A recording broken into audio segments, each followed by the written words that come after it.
So I want to start off by sharing some of my drawing tools that I use. This is the practical part of the process.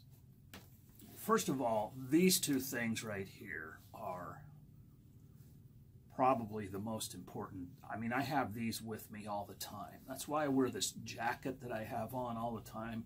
It's got big pockets in it, and I always have these two things on boards in one or two of the pockets. This is a little sketchbook, you know, so I have something to draw on. And then I have a variety of drawing tools that I carry with me. These are the portable tools. These are not the only tools I ever use. This is just the stuff I carry with me. This is my small drawing kit. Okay, so, you know, here I have a kneaded eraser. That's a very important thing to have. I use kneaded eraser pretty exclusively. And then I have a little chamois for smudging. Various pencils. These two get used the most because they have two kinds of lead in them. One has a very soft lead, like a 6B. The other one has an HB lead in it. And those, you know, I keep it sharp with these little pencil sharpeners. I learned to use these pencils back when I learned mechanical drawing and technical illustration. These are the tools of a technical illustrator before computers existed. And I've had these two pencils for like over 30 years. I use them all the time. This is usually where all of my ideas start, with these two pencils. And they've just been with me forever. And then I have a variety of other things that I can play around with if I want to. If I want to use some ink, I can.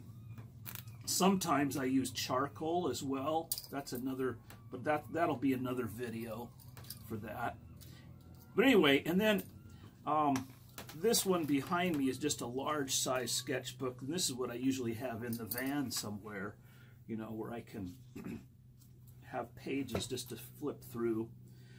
I spent many years just drawing on loose 8.5 by 11 sheets of paper, and I have stacks and stacks and stacks and stacks of those. And I would buy a whole ream of that paper, and I would just go through it, just reams and reams of it. And some of those drawings are some of the ones that need to be burned. But anyway, that's the basic tools I have. There you have it. That's what I use.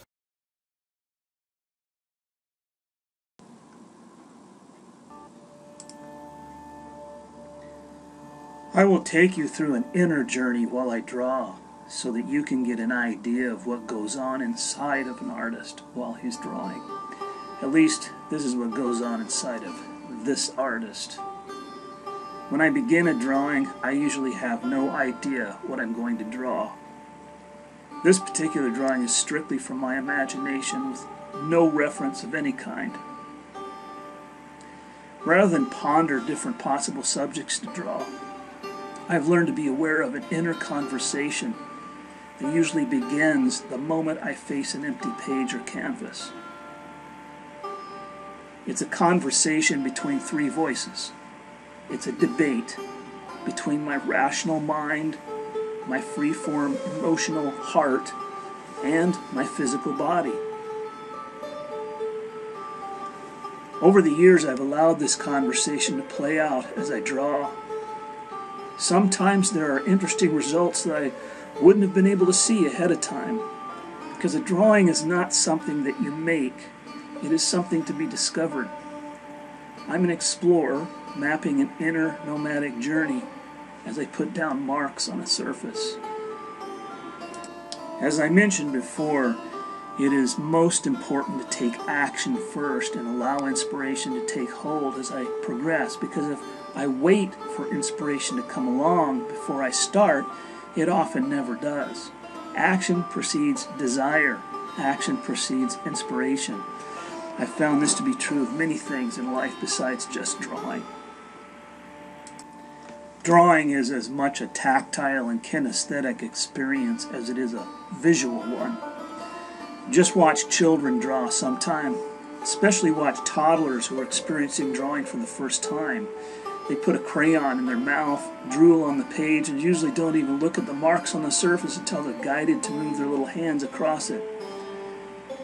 Then they break into a frenzy of kinesthetic movement. It's only much later that a child learns to see that image on the page. Some of us never grow out of this. I have, however, learned to control the drooling onto the page.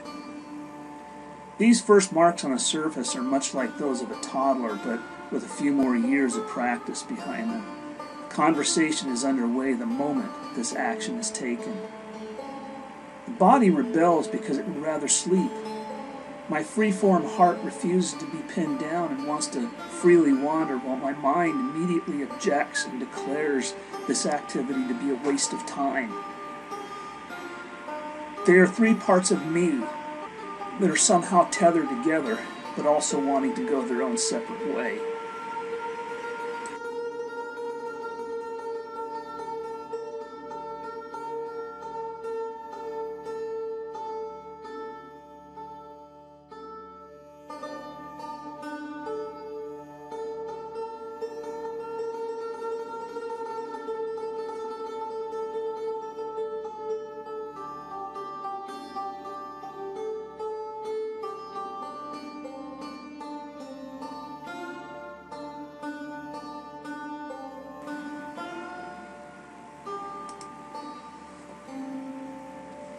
My mind is the tyrant, demanding that the image take on some kind of meaningful form, while my heart still wants to play. My body just gets tired.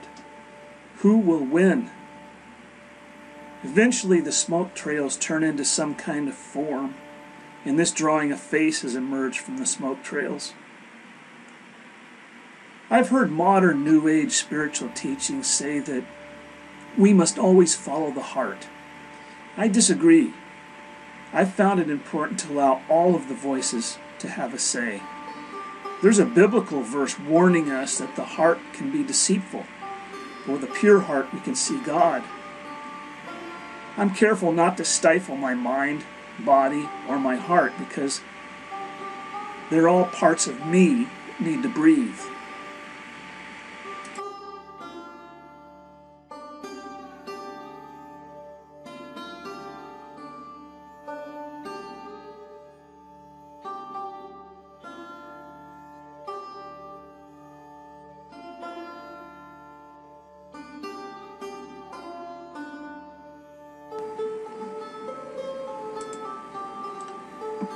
The heart yields to the mind, allowing it to make sense out of things, yet the playfulness of the heart still refuses to allow itself to be tethered. They both are now the slave drivers over my physical body. They know they are completely dependent on the body, knowing that their metaphysical whims could never be known without paper and graphite being manipulated.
It's said among mountaineers that when you finally reach the summit, the journey is only halfway done. It's very similar in making a piece of art. Inspiration and desire set in soon after the journey starts, and the anticipation and excitement of reaching the summit propel you on.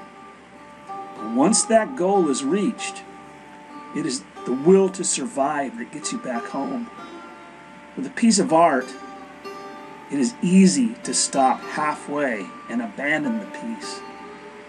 This is how I know that I'm only halfway done. It's when inspiration starts to diminish and it becomes labor.